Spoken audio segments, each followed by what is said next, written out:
My daughter-in-law looked me straight in the eyes and said, "Apologize or leave my house." What she didn't know was that the house she was ordering me to leave had been tied to my name long before she ever moved into it. My son didn't know the whole truth either, and that was the part that hurt the most. Daniel sat at the other end of the dining table, staring at his plate while Jessica waited for him to say something.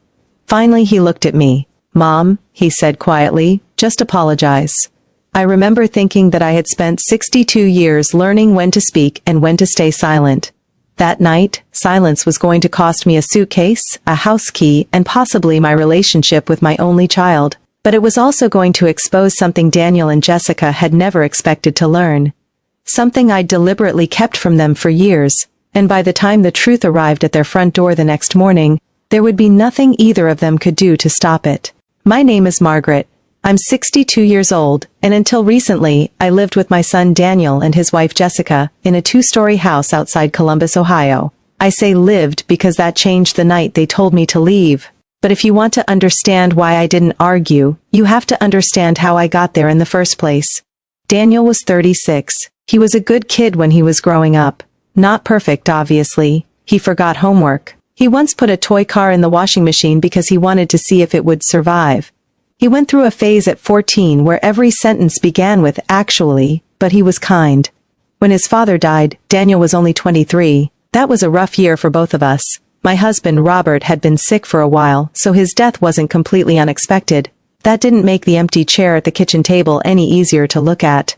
Daniel and I became very close after that. We didn't have much money, but we had each other. I worked for years as an office manager for a small medical practice. Nothing glamorous. I paid my bills. I saved what I could. I didn't take expensive vacations. I drove the same Honda for 11 years. And I learned early that financial security wasn't about looking wealthy. It was about making sure you could sleep at night. Daniel understood that when he was younger than he met Jessica. I didn't dislike her. That's important. People sometimes assume stories like this begin with a mother who hates her daughter-in-law for no reason. That wasn't me. When Daniel first introduced Jessica, I thought she was confident. She was ambitious.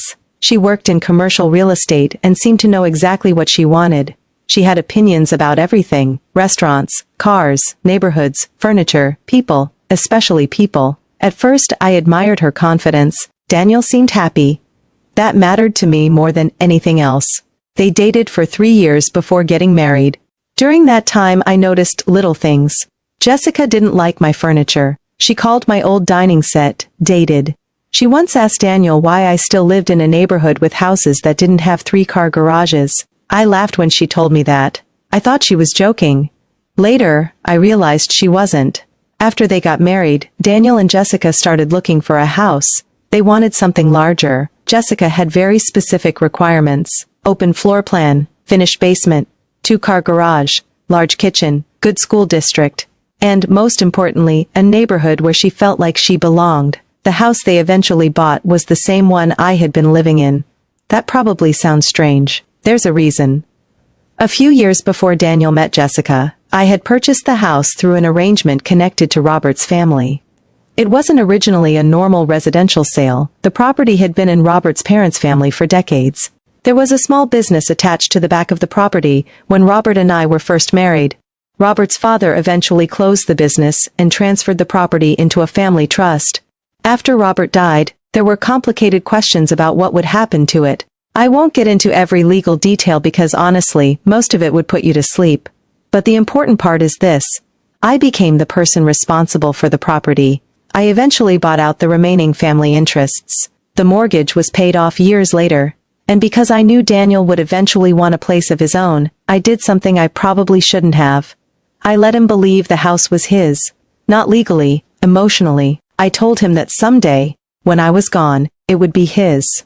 I wanted him to feel secure. When he and Jessica started looking for a home, I told them they could live in the house. Daniel thought that meant I'd move out eventually. Jessica thought something else. She thought I was transferring the house to them. That misunderstanding should have been corrected immediately. It wasn't, and that was my mistake. For the first year, everything was fine. Then little comments started. "Mom, could you move your things from the upstairs closet?" "Mom, Jessica wants to repaint the living room." "Mom, we're thinking about changing the kitchen cabinets." I never minded. It was their home too, or at least that's how I wanted them to feel, but gradually, Jessica stopped saying, we. She started saying, our house, our kitchen, our garage, our backyard. I noticed. I just didn't correct her. Daniel was happy, and after losing his father, I had become protective of that happiness. Maybe too protective. The first real argument happened over Thanksgiving.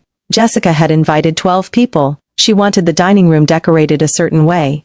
I had placed Robert's old serving dish on the table. Jessica stared at it. Can we not use that? I looked at her. Why? It doesn't match, I smiled. It belonged to Daniel's father. She hesitated. I know. Then why can't we use it? Because everything doesn't have to be about Robert. That one hurt.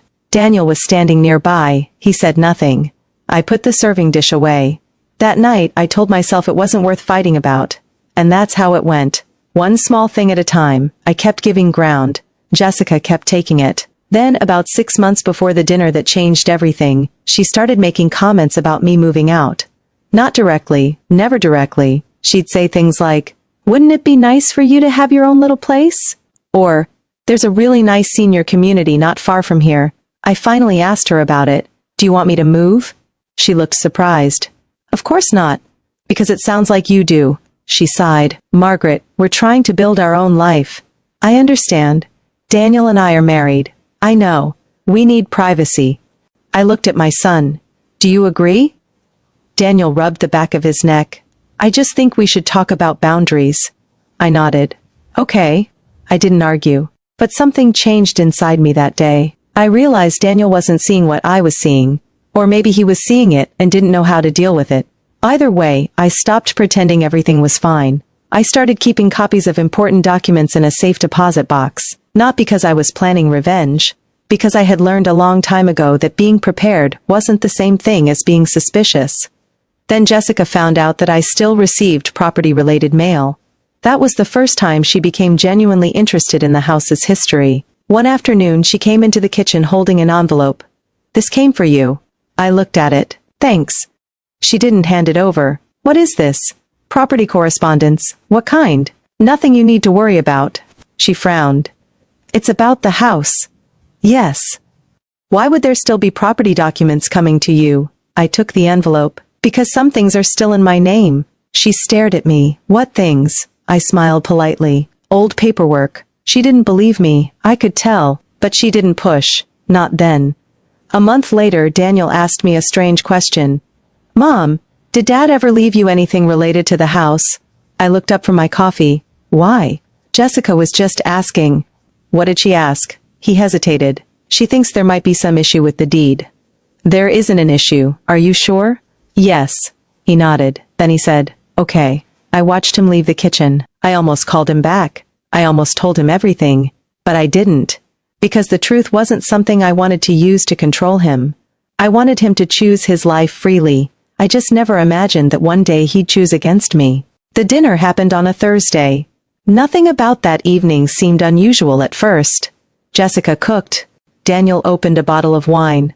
I helped set the table. There were 3 of us, just a normal family dinner. Jessica had been irritated all day, I could tell. She was quieter than usual. When we sat down, she started talking about a renovation project. She wanted to knock out part of the wall between the dining room and kitchen. I said, you should probably check whether it's load-bearing. She looked at me. I already did. Okay. Daniel nodded. Contractor said it's fine. I smiled. Good.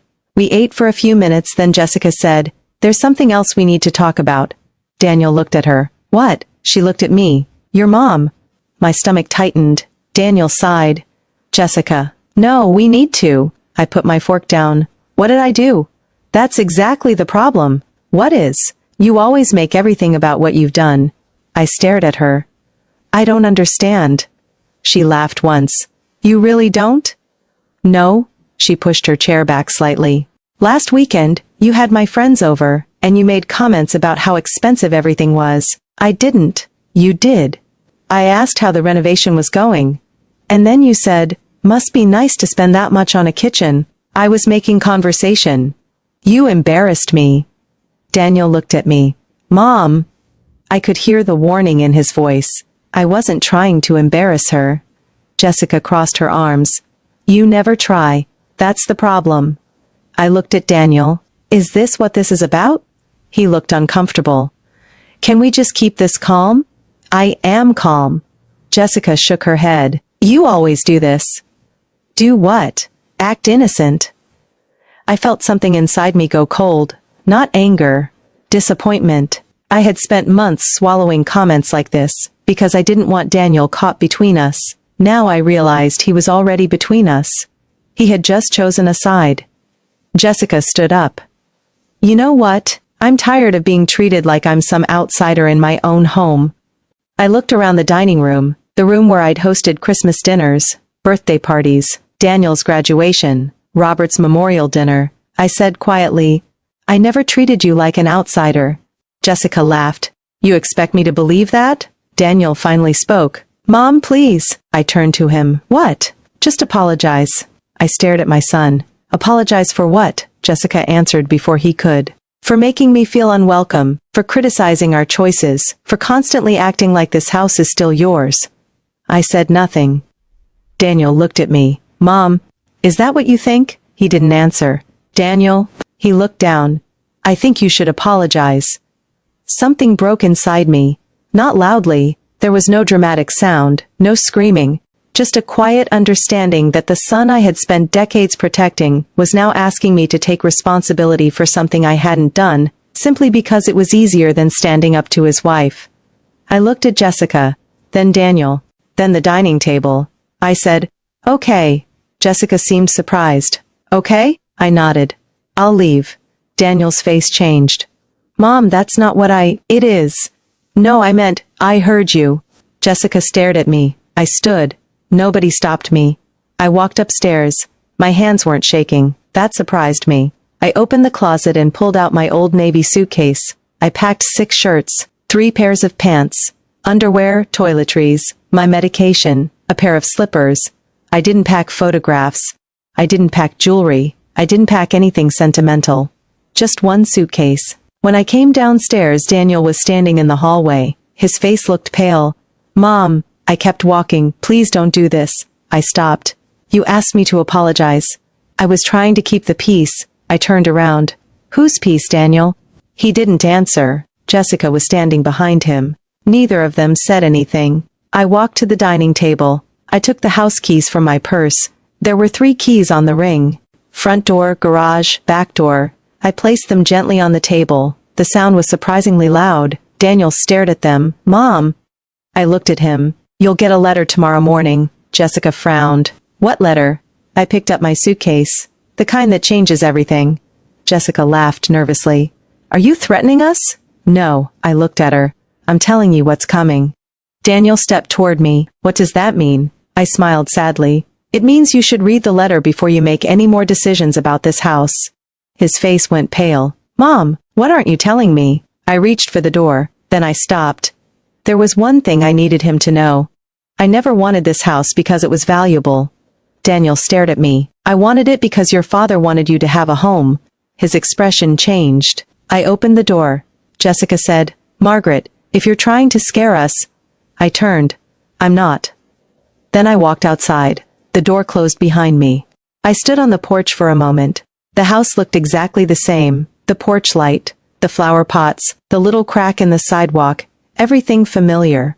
But for the first time in 20 years, I wasn't walking back inside. I drove to my sister's house about 40 minutes away. She opened the door before I even knocked twice. One look at my suitcase told her something was wrong. What happened? I said. I finally left.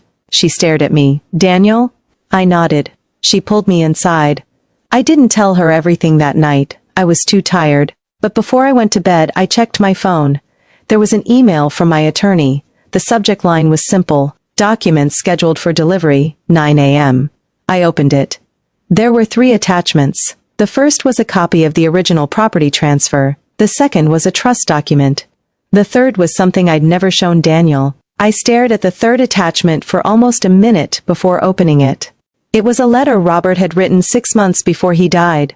I'd kept it sealed for 12 years. I had always planned to give it to Daniel when he was ready. But he had never asked. The first line read, Margaret, if Daniel ever believes the house belongs entirely to him, don't correct him unless you have no choice. I read the next paragraph. Then the next. My heart started pounding, because Robert hadn't simply left me the house. He had left me responsibility for something connected to it, something Daniel had never known existed, and according to the documents my attorney was sending in the morning, that responsibility was about to become legally important. At 8:57 the next morning, I received a text, delivery confirmed. 3 minutes later my phone rang. It was Daniel. I almost didn't answer, then I did. His voice was barely recognizable. Mom. I closed my eyes. What did you send us? I said nothing. Mom, there's a lawyer here. I sat down on the edge of the bed. Good. There's a county records officer too. I swallowed. Then you should listen carefully. Daniel's voice cracked. You said the house was ours. I said it would be yours. You never told me this. I was hoping I'd never have to. There was silence. Then I heard Jessica in the background. She sounded frightened. Daniel, ask her about the trust. I looked at the clock. It was 9:04. And suddenly I knew the part of the story I'd been avoiding for 12 years was no longer mine to keep. Because the lawyer wasn't there to tell Daniel that I owned the house. He was there to tell him why the house had never legally been transferred to him in the first place. And buried inside Robert's trust was one condition that could change not only who controlled the property, but what Daniel and Jessica were allowed to do with it at all. That condition was the reason the lawyer was standing in my son's house that morning. And it was the reason I had spent 12 years refusing to explain the entire story. Daniel was still on the phone. Mom, what does the trust say? I looked down at Robert's letter. It says you were never supposed to own the house outright. There was silence. Then Jessica's voice came through the phone. That makes no sense. I didn't answer her. Daniel said, Mom, please, just tell me what's going on. I think you should let the attorney explain the documents first. Why?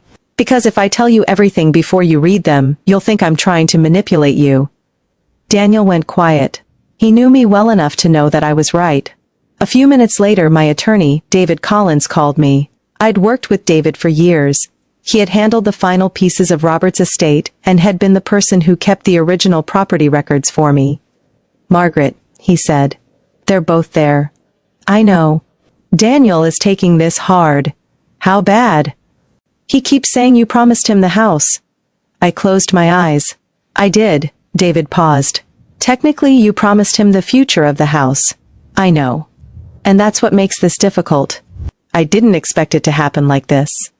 Neither did I. I heard papers moving in the background. Then David said, Do you want me to explain the trust provision? Yes. Okay. He took a breath. Robert never transferred ownership of the property to Daniel. Instead, he created what is essentially a life estate arrangement through the family trust. I knew that. But hearing it out loud still hurt. The house remains under your control during your lifetime, he continued. After your death, Daniel becomes the beneficiary, assuming the conditions of the trust are met. Daniel must have heard that because his voice suddenly came through the phone. Conditions? David hesitated. Yes. What conditions? I didn't speak. David did. The property was intended to remain a family residence. It cannot be sold, transferred, refinanced, or used as collateral without Margaret. He's written consent during her lifetime. Jessica said something I couldn't hear. Then Daniel asked, Why would Dad do that? David answered carefully, Because your father was concerned that someone might eventually pressure you into giving up the property. Daniel was silent. Then he said, Who? David didn't answer. I did. Your father was worried about debt. Daniel knew what that meant. Jessica's father had been involved in several failed real estate investments years ago. Daniel had never been part of them. But Jessica, she'd spent her 20s watching her parents lose almost everything. I remembered her telling me once that she never wanted to feel financially powerless again. That was part of the reason she valued money so intensely. It didn't excuse how she treated me, but it explained more than I had realized. Daniel said, Mom, did Dad know about Jessica? No. Then why would he put this restriction in place? Because your father knew people could change. Nobody said anything. I looked down at Robert's letter again. There was more.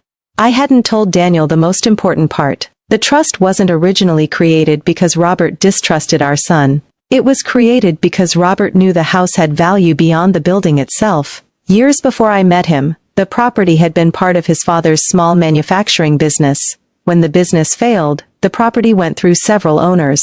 Robert's father bought it back in the late 1980s, but buried in the old title records was an easement connected to a neighboring parcel.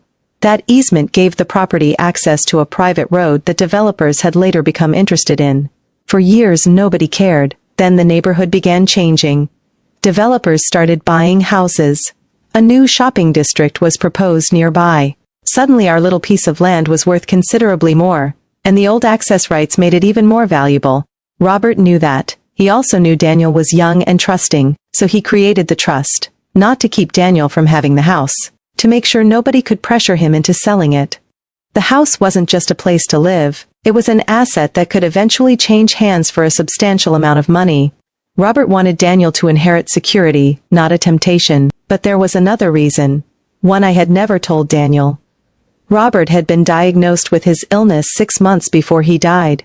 During those months we talked about everything. Our marriage, Daniel, money, the future. One night Robert said something I'll never forget. "Margaret, promise me one thing." "What?" "Don't give Daniel everything just because you're afraid he'll leave you." I laughed. "I don't think he's going anywhere."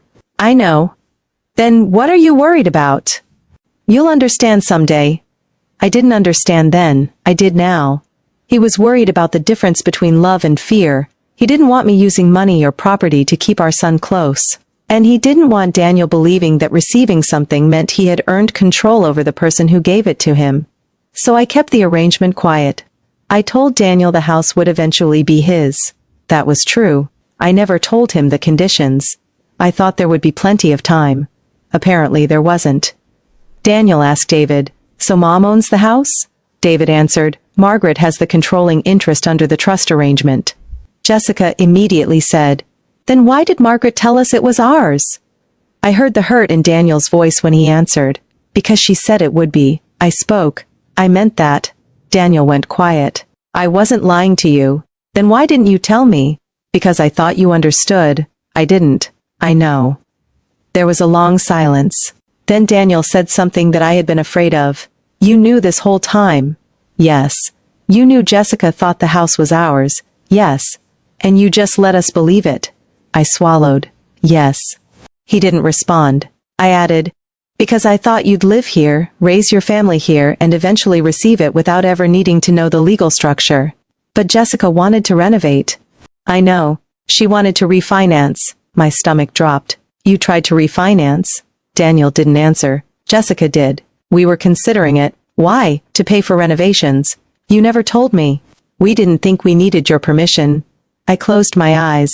That was the moment I realized how close things had come to going very wrong. If they had refinanced the house without understanding the trust, they could have created a legal mess that would have taken years to unwind. David confirmed it. The bank would have required Margaret's authorization once the title review was completed. Jessica said, "We were pre-approved." "I know," David replied. She went quiet. I could hear the realization settling in. The house wasn't theirs. They had been building plans around something they didn't actually control, and I had allowed them to believe it. That part was on me. I wasn't going to pretend otherwise. "Daniel," I said. "Yeah?"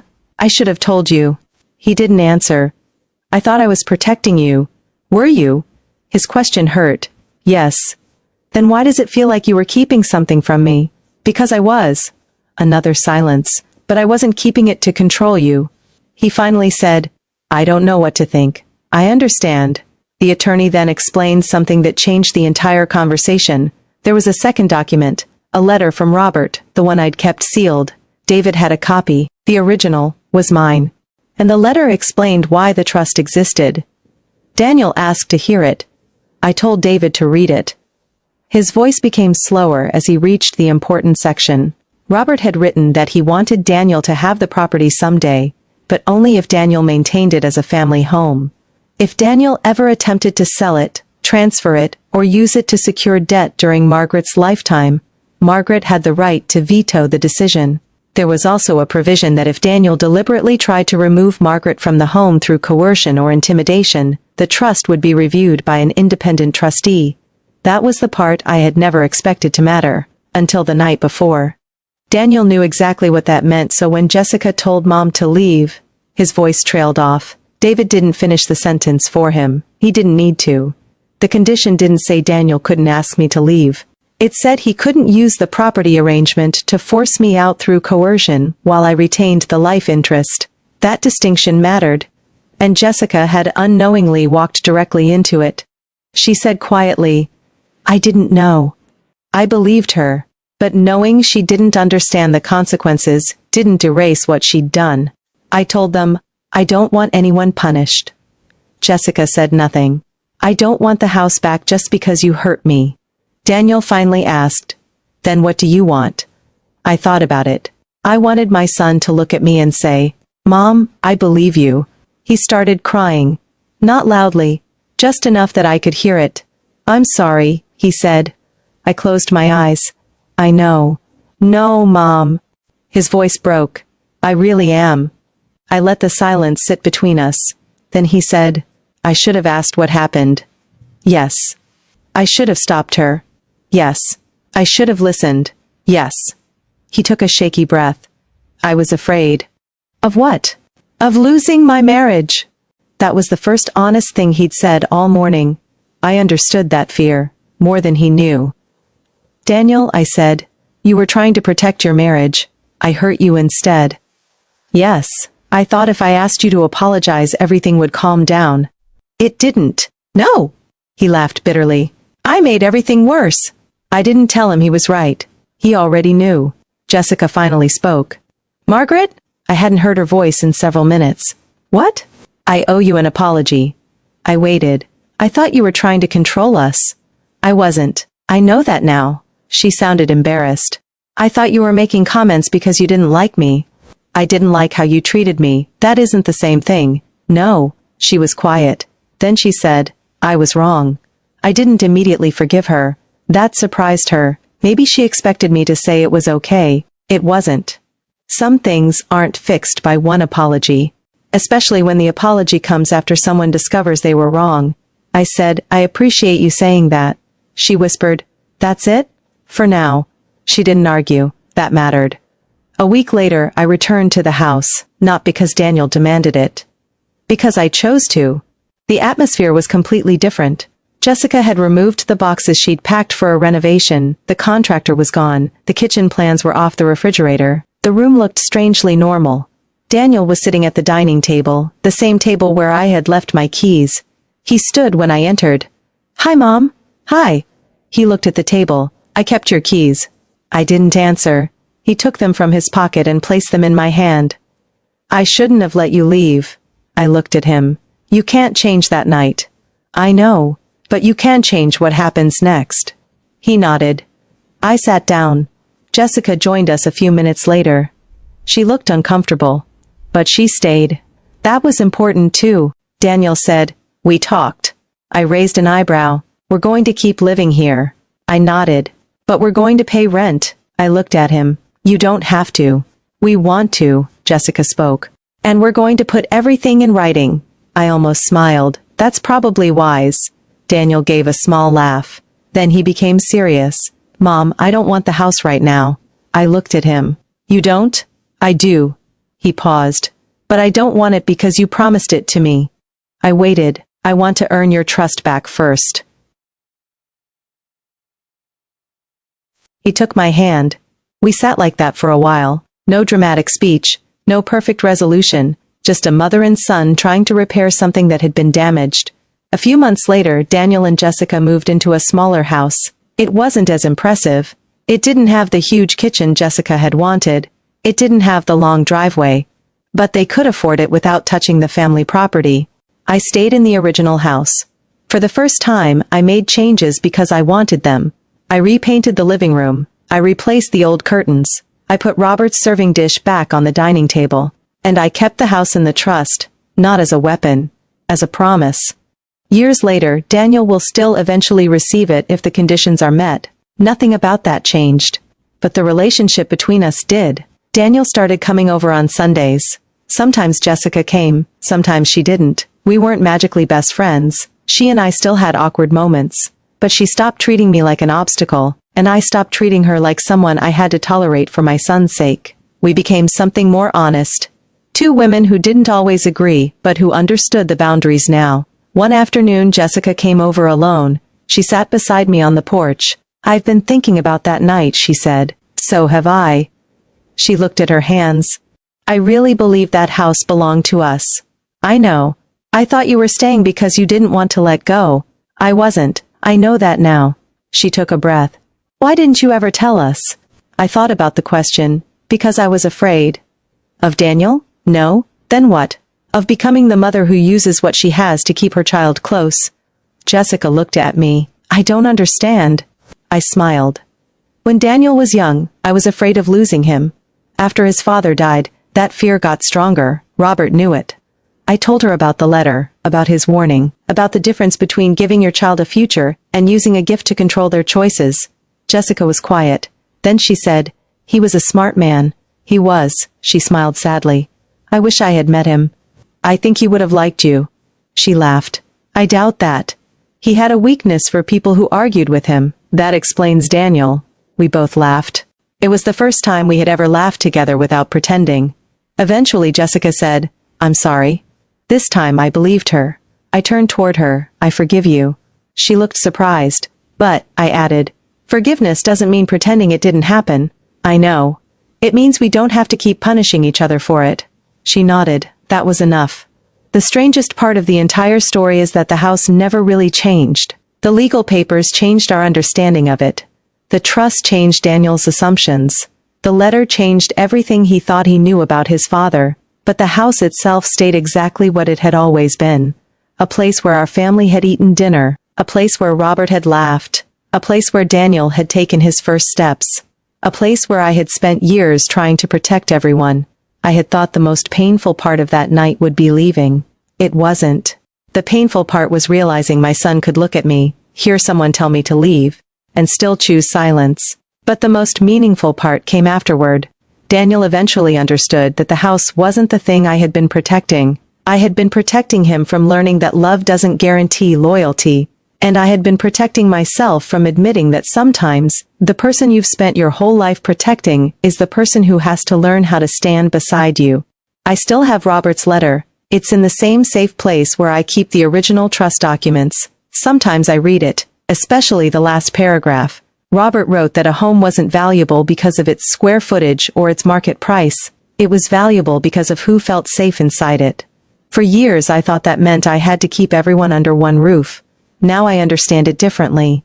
A home isn't the place where everyone stays. It's the place where everyone is treated with respect while they're there. The night Jessica told me to apologize or leave, I thought I was losing my family. Instead, I finally learned where my place in it was. I wasn't the woman who had to earn a seat at her own table. I wasn't a burden. I wasn't a guest in the house I'd spent years protecting. And I wasn't going to use the law to punish my son for one terrible decision. I gave Daniel the future his father intended him to have.